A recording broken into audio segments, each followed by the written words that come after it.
अबको 2 मिनेटमा स्टार्ट गरौँ है हामी फर्मली स्टार्ट गरिहाल्छौँ 2 मिनेटमा आउँछ आउने त पछि बिस्तारै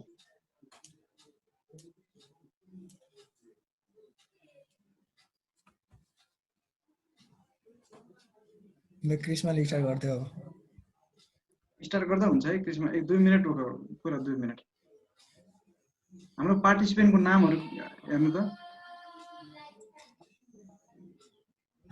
उतिखेर हामीले नै बहस गर्दा हुन्छ अलिकति खुल्ला बहस हामीले नै सुनौ न उतिखेर नर्मली इन्फर्मली हामीले बहस गर्दा हुन्छ के प्रोग्राममा अलिकति अहिले चाहिँ अघिकै फर्मेट चाहिँ अहिले बरु मिल्ला जस्तो छ अहिले चाहिँ बहस अहिले आफ्नो कुरा जति छ त्यो राख्दा सक्षम हाम्रो आछन् हाम्रो एकदम प्रष्ट वक्ता आछन् सक्षमलाई के लाग्छ सक्षमको के छ त्यसमा सुझावहरु के छ त्यो सक्षमले हामीलाई भन्छन् टक्क हाम्रो आछन् अरु पनि हाम्रै मेम्बर कोशिश मेम्बर आछन् हेमन्तलाई पनि पर्सनली लिंक शेयर गर्दियौ न कसलाई हेमन्तलाई के ए हेमन्तलाई गर त कोही हेमन्तलाई लिंक शेयर हेमन्त मान्छे कन्फ्युज छ के हो कहिले हो आज बिहानदेखि हेमन्तले ग्रुपमा सिन गरिसक्यो हैन सिन गरिसक्यो ग्रुपमा गरेको भए त भयो के काममा होला जसो अघि आएर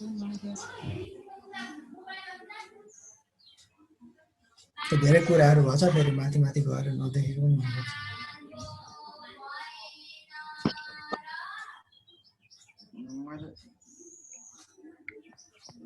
लिंक पठाइदियो कसैलाई पठाइदियो त म अलिक मेरो कहाँ त्यसको च्याटको लिस्टै कहाँ छ म यति जना पठाउँछु ल बोलाउनु पर्यो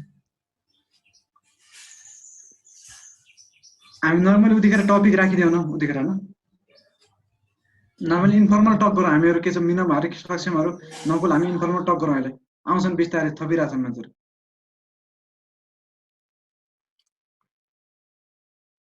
जस्तो कृष्ण तिमीले उठाएको थियौ एउटा क्वेशन हैन कृष्ण हजुर हजुर तिमीले एउटा त्यो हो तिम्रो त्यो सोच पनि ठिकै जस्तो लाग्यो तिमीले एउटा जिज्ञासा उठाएको थियौ तिमीले त्यो राखेको पोइन्टहरु म आजको दिउँसोको डिस्कस अलिक त्यहाँ फोकस भएन त्यो पोइन्ट राख्नु पर्ने थियो जस्तो भनेन कुनै अहिले फेसबुक मेमे ट्रोल कस्तो आइराछ भन्दाखेरि अब नागरिकता फैलाऊ राशन कार्ड बनाऊ हैन यस्तै ट्रोल हानेर हैन माइतीघर मण्डलमा गएर अलि त्यहाँ हुलदुङ्गा मचाएर त्यहाँ अलि तोडफोड गरेर हुन्छ नि यो कोरोना लकडाउनको टाइममा भने कोही फेसबुकमा कोही केही ट्रोल गरेर कोही केही गरेर हैन एकदमै आफ्नो देशलाई 2030 मा तिमीले राखे अनुसार 2030 मा त अब यसको सबै यो स्वाधीनतै हराउँछ यो देशै गुमनाम हुन्छ भन्ने जस्तो राखिराछन् नि पोइन्टहरु जो फेसबुक ट्विटर जस्तो आफ्नो तिनीहरु सोशल मिडिया युज गरेर त्यो मिसयुज गरे जस्तो भइराछ नि त्यसले वास्तवमा समाधान चाहिँ दिदैन जस्तो लागिराछ मलाई तिमीले भने अनुसार यसलाई अलिकति इन्टरनेशनल कन्ट्रीसम्म अलिकति राम्रोसँग फ्लोरिश गर्न सक्यो भने बरु एकदमै एक संयुक्त आवाज उठोस् कि संयुक्त एक क्याम्पेन जस्तो उठेर त्यो आवाज एक बलियो आवाज उठोस् बरु यसरी यताउता कसैको कुरा काट्ने कहिले के गर्ने गरेर गयो भने यसरी हाम्रो समाधान यो लिपुलेख आउँछ हाम्रो यो हुन्छ नि यस्तो इस्युहरु बर्निङ इस्युहरु यो सल्टिन्छन् भन्ने यो सम्भावना छैन जस्तो मलाई पनि लाग्यो क्या भर्खर मैले तिम्रो अलिकति यसो मैले विचार गरेँ यो कुरामा के छ यो कुरामा के छ मिनट पर्ने कुरा यसो मैले पनि अघि खास त्यो कुरा उठाउनु पर्छ कि जस्तो मानेर क्रिसलाई एकदम राम्रो कुरा राखेको थियो त्यहाँ पोस्टमा हैन अब त्यो कुरो हेर यहाँ कुरोको थर्ड कस्तो छ अब अस्ति रवि लामी छानेको एउटा प्रोग्राममा उसको प्रोग्राममा उसले के भनेको थियो भने यसरी कोरोना हुँदै कोरोनाको यस्तो महामारीको यस्तो टेन्सनमा तपाईहरु मण्डलामा त्यसरी गएर हो एउटा के भने देश मिचिएको कुरा इट्सेल्फ एकदमै ठुलो कुरा हो त्यसमा कुनै शंकै छैन हैन तर एट द सेम टाइम के भने यो कोरोनाको यो स्थितिमा सबैजना मान्छे जमात गरेर तपाईहरु जुन पुरानो ट्रेडिसन हाम्रो नेपालीको के भने आफ्नो कुरा सुनाउनुको जमात बटुल्ने टायर बाल्ने एउटा त्यो आवाज नारा हुन त संसारकै त्यही हो हुन त हैन तर अहिलेको स्थितिमा नेपालमा अलिक बढी अनि अहिलेको स्थितिमा के भने त्यो गर्नु कतिको जायज छ भन्ने कुरो नै सुरुमा क्वेशन मार्क उठ्ने कुरा छ हैन अब कुरा कहाँ गएर टुङ्गिन्छ भने अब जस्तो तिमीले भन्यौ नि जुन अब त्यो 2030 मा इन्डियासँगै गाभिन्छ भन्ने कुरा एउटा कस्तो हुन्छ भने सटारिकल कुराको सटायर भन्ने चिजको पनि एउटा भ्याल्यु हुन्छ क्या समाजमा होइन। अब सटायर जस्तो अस्ति एउटा के एउटा के भिडियो एउटा भाइरल भइरहेको जस्तो लाग्थ्यो, मैले त हेरेको छैन त्यो भिडियो होइन, तर I am not interested in that sort of thing. अब त्यो के भने टिकटकर भर्सेस युट्युब भन्ने के एउटा कतिजनाले हेर्नु भयो होला होइन। अब होला अब के भने त्यो धेरैजनाको अब किनभने अब 3 मिलियन कति मिलियन्सले त तुरुन्तै हेरेको भन्ने देखिया छ त्यसमा होइन। भनेपछि मान्छेले एक्ज्याक्टली होइन भनेपछि पुरा त्यो सटायर हो क्या। सटायर त सार्कास्टिक ह्युमर भन्छ होइन। सार्कास्टिक ह्युमरको एउटा छुट्टै भ्याल्यु छ क्या खास भने होइन। पुरा आयो कहाँ यो मिमहरूमा आएर जोडिन्छ। मिम भनेको कस्तो भइदियो भने नेपालमा चाहिँ अब अहिले चाहिँ तिम्रो अहिलेको जुन यो सरकार छ जुन अब सरकार विरोधी कुरा गरेको त होइन, तर रियालिटी भन्दाखेरि के भने अलिकति प्रेस फ्रिडम चाहिँ अलिकति कुञ्चित भएको हो कि कुण्ठित भएको हो कि जस्तो मलाई फिल हुन्छ होइन।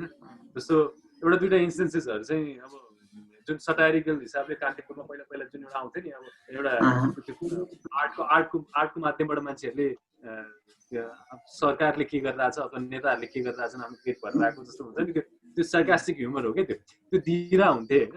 अब अहिलेको मिम्सहरू पनि त्यही नै हो क्या। यस्तो छ क्या नकुल, तिमीलाई के लाग्छ सार्कास्टिक त्यसको इम्प्याक्ट केही पनि त्यसको इम्प्याक्ट हुँदै नहुने भन्ने होइन, इम्प्याक्ट हुन्छ होइन। तर के भने उसले जुन क्रिस्माले जोडेको कुरा एउटा राम्रो पक्ष के छ भने युथहरू त्यस्तो सार्कास्टिक ह्युमरमै इन्भल्भ भएर बस्ने हो कि इन्याक्ट गर्ने हो, कुनै एउटा नयाँ माध्यम केही छ कि भन्ने त्यो कुरामा बढी हामी इनोभेट गर्न थाल्ने हो कि त्यसमै दिनभरि बिताएर त्यसमै रमाइलो मानेर बस्ने हो। त्यो चाहिँ मेन प्रब्लम होइन। जस्तो हाम्रो गाई जात्रामा हुने के हो सबै सार्कास्टिक ह्युमर। नेताकै अगाडि उनीहरूकै सिधै अगाडि उनीहरूको फन गरिन्छ हो कि होइन भने त्यसले पनि केही यस्तो पर्छ नि त मान्छेलाई नपर्ने त होइन। तर त्यसमै मात्रै दिमाग लगाएर दिनभरि त्यसैमा सोचेर त्यसैमा रमाएर बस्नु चाहिँ राम्रो होइन। तर सार्कास्टिक ह्युमरको पनि एउटा पार्ट चाहिँ छ, त्यसको पनि एउटा भ्याल्यु चाहिँ छ। यहाँ के भइरहेछ भन्दा म अलि जोड्न चाहन्छु यो एको बारेमा के अरू बोल्दा यो सार्कास्टिक ह्युमर त ठिक छ, यो भइरहेछ ठिक, यसमा केही हामी दुविधा यो गर्नु पनि पर्छ। यो अलिकति यो इन्डाइरेक्टली अलिकति सरकार गभर्मेन्टलाई दबाब सचेतनाको एउटा मेन सूत्र हो। तर यसमा के भइरहेछ जस्तो तिमीले केही कुरा राख्यौ ट्विटर वा आफ्नो सोसियल मिडियामा राख्यौ, तर अब मैले तिमीलाई अलिकति हुन्छ नि मैले पनि आफ्नो कुरा राख्न छाडेर मैले आफ्नो कुरा एको बारेमा राखेँ, मैले तिम्रो कुरा काटेर राखिरहेको छु क्या। तिमीलाई मैले त्यहाँनिर उ गरिरहेको छु, तिम्रो कुरालाई अलि हामीले त झन् संयुक्त हिसाबले लड्नु छोडेर आपसमै झगडा। अस्ति नै पनि मैले इस्यु हेरिरहेको थिएँ ट्विटरमा जुवारी चलिरहेको थियो दुईजना एकदमै मान्य नेताहरूको जस्तो भीम रावल र विष्णु रिमालको ट्विटरमा यति फाइट भयो त्यहाँ हास्यात्मक भयो क्या। त्यो कुरोको चुरो आएन, खालि तिनीहरूको एक आपसमा जुवारी मात्र हो क्या। यहाँ हाम्रो युथमा पनि त्यस्तै भइरहेको छ कि जस्तो लागिरहेको छ कि एक आपसमै लड्ने। जस्तो अब एउटा इन्स्टेन्स तिमीले भनिराख्दाखेरि एउटा इन्स्टेन्स म के जोड्न चाहन्छु भने अनुप काफ्ले भन्ने एकजना जर्नलिस्ट हुनुहुन्थ्यो होइन। उहाँलाई मैले पनि इन्डिभिजुअली पनि क्लोजली चिनेको मान्छे हो। एकदमै ब्रिलियन्ट माइन्ड हो। खास भन्यो भने अब अमेरिकामा पढ्नु भयो, एकदमै अमेरिकामा पढ्ने बित्तिकै राम्रो भन्नु खोजे होइन, तर के भने माइन्ड ब्रिलियन्ट हो। काठमाडौँ पोस्टमा हुनुहुन्थ्यो होइन। उहाँले के गर्नुभयो भने एउटा सबैलाई याद छ होला कोरोनाकै कुरामा हो यो चाहिँ। चाइनामा के भइदियो भने चाइनाले जुन एउटा डेटा निकाल्यो नि, जस्तो हाम्रो 4000 मान्छे मात्रै मरेका छन् भन्ने हिसाबले त्यहाँ एउटा हङकङमा एउटा इन्डिपेन्डेन्ट जर्नलिस्टले एउटा इन्डिपेन्डेन्ट मान्छेले चाहिँ के रिसर्च गरेछ भने उसले चाइनाको वुहान प्रोभिन्समा होइन उनीहरूको एउटा के चलन हुन्छ भने अर्न भन्ने हुन्छ क्या, त्यो एउटा थैली जस्तो हुन्छ होइन। त्यो मान्छे मरिसकेपछि त्यसमा थैली भनौँ अथवा एउटा भाँडो भनौँ होइन, त्यसमा चाहिँ उनीहरूले त्यो मान्छे मरेको मान्छेको एसेसहरू राख्ने चलन हुन्छ क्या चाइनामा चाहिँ, वुहानमा त्यो रहेछ। अनि अब उसले इन्डिपेन्डेन्ट सर्वेले के गर्यो भने इन्डिभिजुअल एउटा केटाले हङकङमा बसेको मान्छेले उसले चाहिँ के गरेछ भने चाइनामा 1 महिनामा डिसेम्बरमा स्टार्ट भएको कोरोनाको पेन्डेमिक स्टार्ट भएको त्यहाँबाट ज्यानको एन्डसम्ममा चाहिँ कतिवटा अर्न चाहिँ वुहानमा किनिएको छ भनेर उसले रिसर्च गरेछ होइन।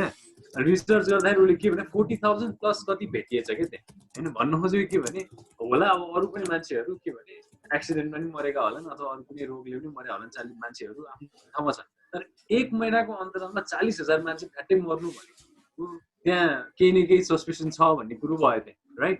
अनि अब चाइनाले फेरि 4,000 मात्रै देखाइरहेको कुरा थियो त्यहाँ, होइन? अनि अब त्यो कुरा चाहिँ हङकङको एउटा इन्डिपेन्डेन्ट मान्छेले न्युयोर्क टाइम्सलाई दियो, राइट? है, न्युयोर्क टाइम्सबाट के भयो भने न्युयोर्क टाइम्सलाई फलो गरेर अनुप काफ्लेले काठमाडौँ पोस्टमा त्यो आर्टिकल पोस्ट गरे है। पोस्ट गरेपछि के भयो, चाइनिज एम्बेसीले, यहाँको चाइनिज एम्बेसीले त्यसको खण्डन गर्यो। इन्डिभिजुअल त्यो अनुप काफ्ले माथि औँला ठडाएर इन्डिभिजुअल खण्डन गर्यो। मैले कुरा चाहिँ कहाँ जोड्नु खोजेको, अब ह्युमरको पार्ट त होइन, त्यो रियालिटी चेक थियो। त्यो के भने डाटा के छ र रियालिटी के हो यो मान्छेहरूलाई थाहा दिनुपर्छ भन्ने हिसाबले त्यो गरेको चिज भयो, होइन? प्योर जर्नलिजम भयो त्यो भनेको। तर के भने अब यता ह्युमरको पोर्सनमा चाहिँ त्यसले पनि गर्ने इम्प्याक्ट, होइन? र त्यो सँगसँगै आउने कुराहरू अरू हुन्छ नि, जस्तो इभन गभर्मेन्टल हिसाबले नै पर्ने चिजहरू पनि धेरै ठुलो हुनसक्छ क्या, होइन? त्यो भएको कारणले गर्दाखेरि चाहिँ हाम्रो अहिलेको जुन सिस्टम छ नि, अब माइती घरमै गएर जुलुस गर्ने बित्तिकै त्यहाँ केही न केही चेन्जेसहरू आउँछ भन्ने कुरो, अब त्यो चेन्जेसहरू आएको पनि थियो पहिला, त्यही भएर पनि फलो गरेर आफ्नो मान्छेले नआएको भएर गर्दैन। तर पनि सधैँ त्यही फलो यो अहिलेको स्थितिमा त्यो फलो गर्नु चाहिँ त्यति जायज हुन्छ जस्तो मलाई चाहिँ लाग्दैन। अब जस्तो सक्षम तिमीलाई मैले सोधेँ, तिमीलाई सक्षम तिमी आफ्नो सुझाव दिनु है हामीलाई। सक्षम है, सक्षम तिमीले हाम्रो पोइन्ट पाइरहेको छ, मेरो पोइन्ट पाइरहेको छ नि। म अहिले खालि इन्फर्मल टक मात्र राखेर अहिले पार्टिसिपेन्ट आउनु बाँकी छ, इन्फर्मल टक गरौँ भनेर। जस्तो तिमीलाई के लाग्छ, जस्तो अस्ति नै पनि कोरोना सरायो, कोरोनालाई फैलियो, यो गिरोही शक्ति छ, यो एउटा धार्मिक हुन्छ नि, धार्मिक कुनै धर्ममाथि आक्षेप लाग्ने हिसाबको जस्तो युथहरूले भयो, हाम्रो अहिले धेरै आफ्नो एक धर्मको नाउँमा अलिकति राजनीति पोलिटिक्स गरेको, कोरोनालाई धर्मको नामले एउटा इस्यु बनाएको, त्यसले के लाग्छ भोलिको दिनमा यस्तो धर्म सम्बन्धी युद्ध होला जस्तो लाग्दैन तिमीलाई? यस्तो कुराले जस्तो इन्डियाले त अहिले के भनिरहेछ भन्दाखेरि यो मुसलमानलाई एकदमै आक्षेप लगाएर यो मुसलमानकै कारण धेरै ठाउँमा फैलिएको भनेर भनिरहेछ। त्यही त अहिले त्यही नेपालमा पनि अलिकति केही त्यो भन्ने त्यो मान्छे पनि भेटियो, त्यो अलिकति हुन्छ नि, यो मुसलमानहरूले अलिकति सरायो यो धर्मका नाममा। अनि अस्ति नै उदयपुरमा त त्यहाँ के भयो भन्दाखेरि त्यहाँ हिन्दुजमलाई चेकै भइँदो रहेछ क्या। त्यहाँ हिन्दूमा पोजिटिभ कोरोनाको चेकै नभएको, त्यहाँ चेक हुने चाहिँ मुसलमानका मात्र मान्छेलाई कि त्यहाँनिर के यसले के सङ्केत बनाउँछ, हामीले कहाँ कुन डिरेक्सनतिर गइरहेको छ, के लाग्छ तिमीलाई? होइन यो कुरा चाहिँ कसरी हुन्छ, अब कन्ट्री पनि कुन हो भनेर डिपेन्ड हुन्छ, होइन? अब राम्रो कन्ट्री छ, अब राम्रो मान्छे भएको कन्ट्री छ, पोलिटिसियनहरू राम्रो छन्, कन्ट्री चलाउने मान्छे राम्रो छ भने त्यो कन्ट्रीमा त यस्तो कुरामा डिबेट आउने कुरै हुँदैन, किनभने अब एउटा युनिटी भन्ने कुरा हुन्छ, होइन? अब तर मान्छेलाई अब यो धर्म सम्बन्धी झगडा हुने भने त अब मान्छेलाई न्यु चाहिराख्ने हो, यो न्यु पाएर झगडा गर्ने हो भने चाहिँ झगडा हुन्छ। मान्छेले न्यु खोज्ने त हो नि यस्तो कुरामा त। न्यु खोजेर चाहिँ हिन्दूले मुस्लिमलाई दोष दिने, मुस्लिमले हिन्दूलाई दोष दिने हो भने त भोलि गएर के हुन्छ भनेर भन्न सकिँदैन, होइन? तर अब यसमा हामी सबले जान्नु पर्यो नि के कुरा राइट छ के कुरा रङ भनेर। आफ्नो हिसाबबाट चाहिँ राइट कुरा गर्नु पर्यो हामीले, अनि अरूबाट नि राम्रै कुरा हुन्छ भनेर एक्सपेक्ट गर्नु पर्यो।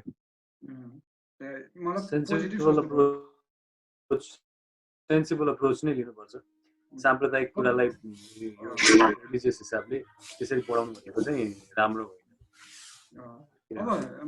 सेल्फ पनि त्यो एकदमै प्रोपागेन्डिस्ट कुरा हो क्या त्यो। नकुल तिमीलाई के लाग्छ यार, तिमीलाई के लाग्छ अब के लिम्पुयाद्वारा हाम्रो फिर्ता हुन्छ नि त त्यो भूमि नेपाललाई? तिमीलाई के लाग्छ, कति पर्सेन्ट तिमीलाई अलिकति ढुक्क छ? म चाहिँ अघि सार्कास्टिक ह्युमरको कुरा पनि अलिकति यहाँ ल्याउँछु, होइन? जसरी मिमहरूमा इन्भल्भ भइरहेको देखिरहेको छौँ नि हामीले अहिलेको अवस्थामा। जस्तै 2030मा चाहिँ केपी ओलीले नै हिन्दीमा भाषण गरिरहेको यस्तो हामीले अहिले देखिरहेको छौँ नि जुन मिमहरूमा। जस्तै अहिले भर्खरै जातीय कुरा आयो नि, होइन? जस्तै गणेशले भने नि, होइन? गणेशले भर्खरै मैले चाहिँ अलिकति होइन समाचारहरू यताउति न्युजहरूमा अनि यहाँ कुरा मान्छेहरूमा चाहिँ कुरा सुन्दाखेरि चाहिँ अब अहिले जुन इन्डियाको चाहिँ जुन अहिले लिडर हुनुहुन्छ नि उहाँ चाहिँ एउटा हिन्दुजम हुनुहुन्छ कि होइन? नरेन्द्र मोदी जुन हुनुहुन्छ नि हिन्दूको चाहिँ अति आस्था राख्ने, होइन? हिन्दूकै हुनुहुन्छ। र इन्डियाको चाहिँ अब मिडियाहरू जुन छ नि त्यसले गर्दा चाहिँ एउटा मान्छेमा के पिपल टु पिपल एउटा नफरत हुन्छ नि त्यो चाहिँ आइरहेको छ के इन्डियाको पिपलमा के जस्तै इन्डिया र पाकिस्तानको कुरा गर्दाखेरि एउटा क्रिकेट म्याच जस्तो कुरामा त कति त्यहाँ हुन्छ हेर न नकारात्मक हेरिन्छ क्या एउटा क्रिकेट म्याचमा त्यो सबै कुरा चाहिँ त्यो न्युज च्यानल होइन अनि यस्तो होइन यो के अरे मिमहरू होइन यसबाट चाहिँ अझै बढी भइरहेछ के र त्यही कुरा जोडेर नेपालमा पनि यो कुराहरू आयो के मुस्लिम समुदायलाई एकातिर ल्याएर हिन्दू समुदायलाई एकातिर ल्याएर चाहिँ त्यहाँ बिचमा कुराहरू आइरहेको थियो मैले पनि पढिरहेको थिएँ कि तिमीले ठ्याक्कै भन्न खोजे यसले नेगेटिभ इम्प्याक्ट परिरहेको छ सोसाइटीमा भन्न खोजे हो अझै मैले जोडिरहेको छु है जस्तै त्यही कुरा चाहिँ यहाँ पनि आइरहेको थियो जातीय विभाजनको कुरा आइरहेको थियो र मैले चाहिँ कतिपय यहाँ ठुल्ठुलो पेजहरू छ नि MWRR यताउति MRRहरू त्यहाँ चाहिँ मैले के पाएँ भन्दाखेरि हामी चाहिँ नेपाली इन्डिया अथवा अरू देशमा जे भए पनि हामी नेपालमा बस्ने मुस्लिम होस् हिन्दू होस् सबै नेपाली हो हामी एक हुनुपर्छ भनेर त्यस्तो कुराहरू आएको मैले चाहिँ पाएँ के त्यो चाहिँ मलाई एकदमै राम्रो लाग्यो त्यो कुरामा चाहिँ मुसलमानबाट आफै मुस्लिमबाट आफ्नै मुस्लिम समुदायबाट आफ्नै त्यो कुरा आयो होइन त्यहाँ कुराबाट सही हो नेपालमा चाहिँ त्यो भावना चाहिँ आयो के त्यो कुरा पढ्दाखेरि चाहिँ मलाई एकदमै राम्रो पनि लाग्यो के र अरू अनि जस्तै मिमहरू बनाउने यताउति छ नि त्यही मान्छेहरूले त्यो कुराहरू गरिरहेको थियो क्या त्यति बेला चाहिँ रमाइलोको लागि एउटा ठाउँमा थियो तर एउटा जब चाहिने कुरा छ नि जब मान्छेलाई एकजुट गराउनु पर्ने बेलामा चाहिँ उनीहरूले त्यस्तो कुराहरू पनि गरेको देख्दा एकदमै मलाई खुसी चाहिँ लागेको थियो कि त्यहाँ चाहिँ त्यो एस्पेक्ट भनेको त्यही कुराले चाहिँ नेगेटिभ दुईटै हुन्छ नि त त्यसैले गर्दा चाहिँ अलिकति कहिले देखेको चाहिँ पोजिटिभ नेगेटिभ अहिलेको अनगोइङ इक्जाम्पललाई जोड्दा चाहिँ यो पाएँ कि मैले चाहिँ त्यही कुरा चाहिँ सेयर गर्नु मन लागेर सेयर गरेको चाहिँ हो मैले अहिले अनि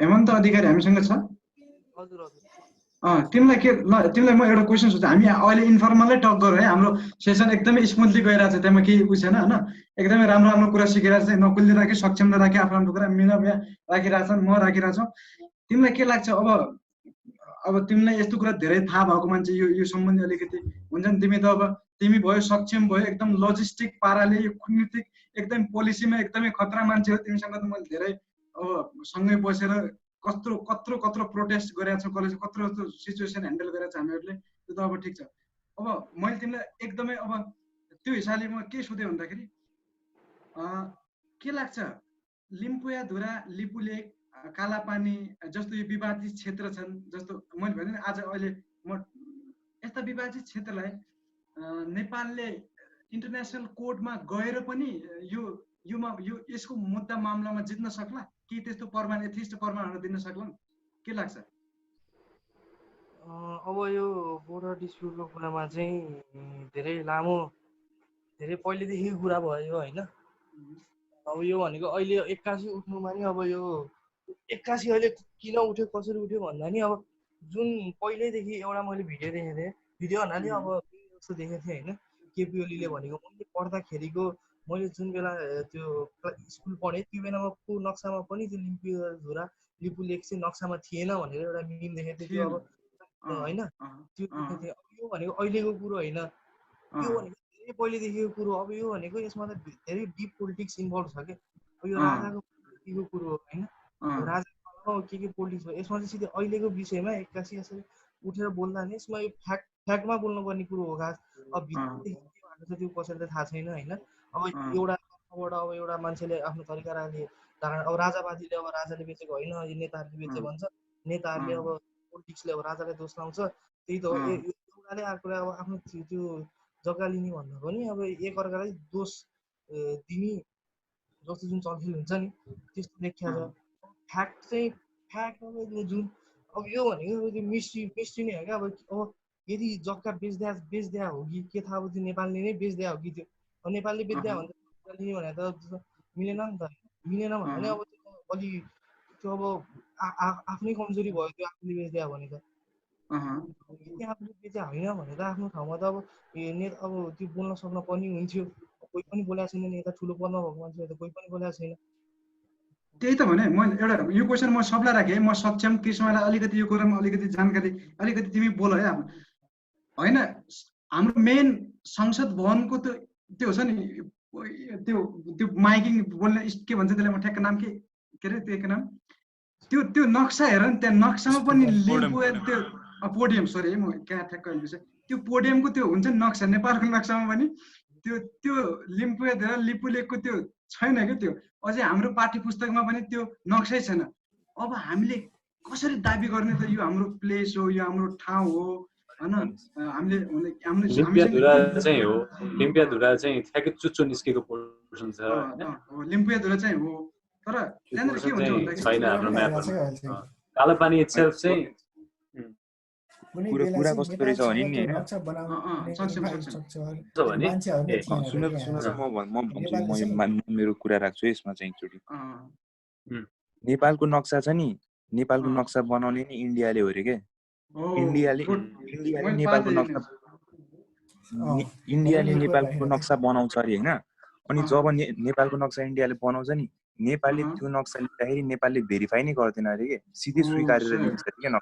त्यो कुराले गर्दाखेरि चाहिँ यो नेपालको नक्साबाट त्यो लिपुलेकको त्यो चुच्चो छैन नि यतापट्टि साइडमा, त्यो इन्डियाले बनाएर दिएको अरे, नेपालले अनि स्वीकार गरेर लिएको हो अरे कि त्यो चाहिँ। अनि तर नेपाल ज्ञात थिएन अरे कि यो कुराको बारेमा।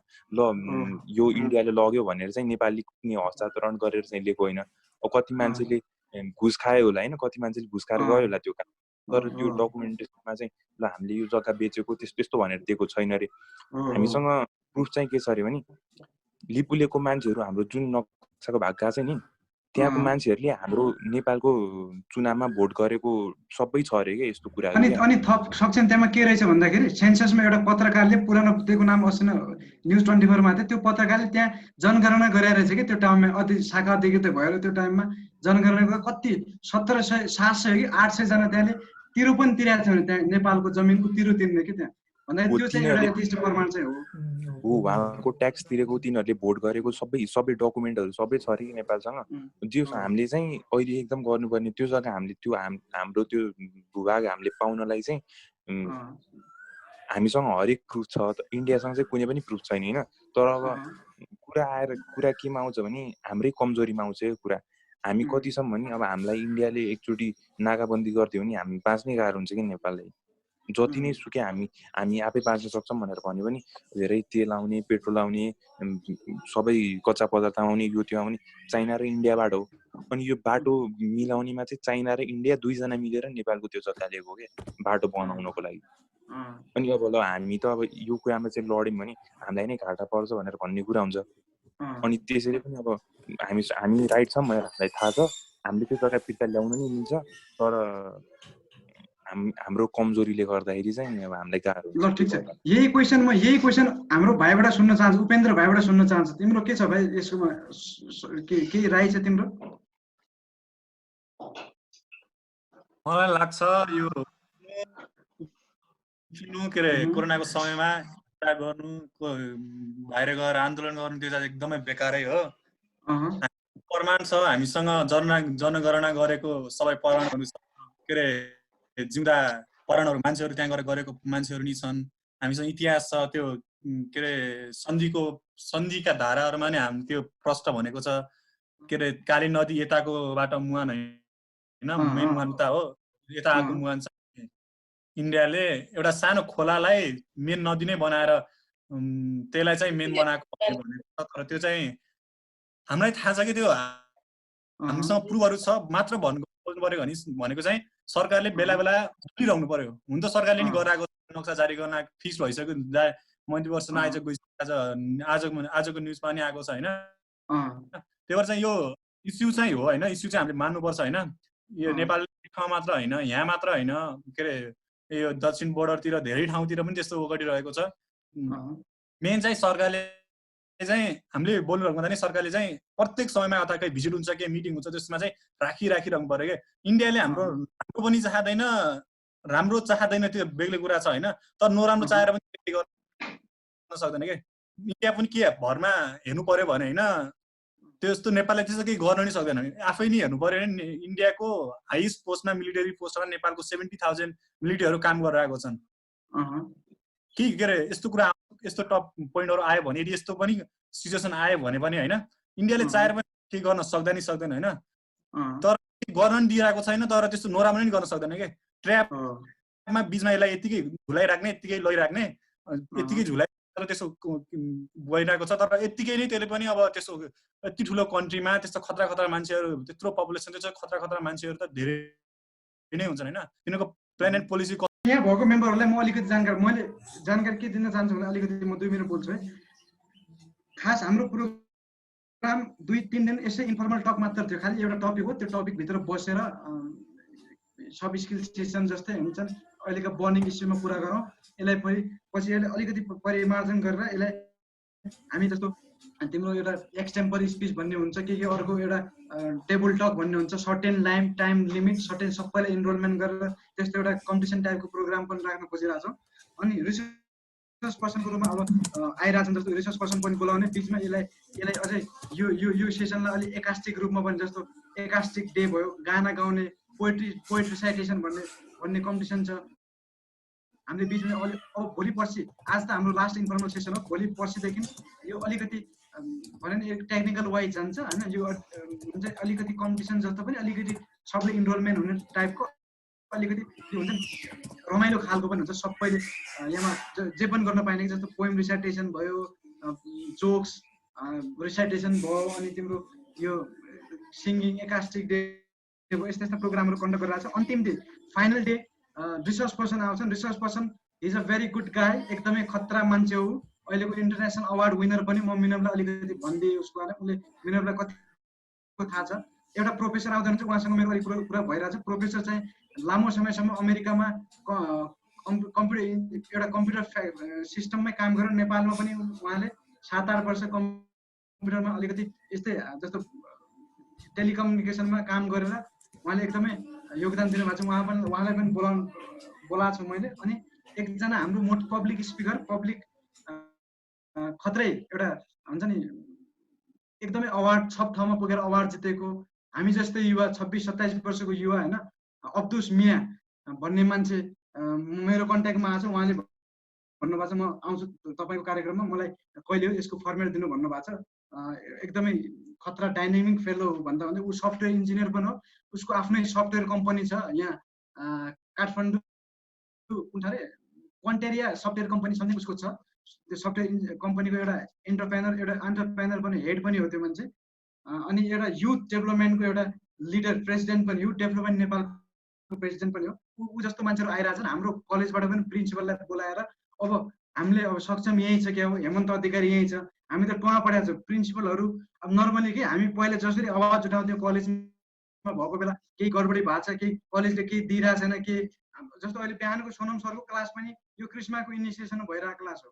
यो कुनै कलेजले अलिकति हामीलाई सान्त्वना दिएर कलेजले यो एक्सिट यो न सोनम सरले पाउँछ कलेजदेखि न कलेजले नै केहीमा अझै परिमार्जन गरेर अझै नयाँ मान्छेहरू पुरा सब सोनम सर र क्रिस्माको इनिसिएसनमा भएको क्लास त्यो पनि कति इफेक्टिभ भइरहेछ।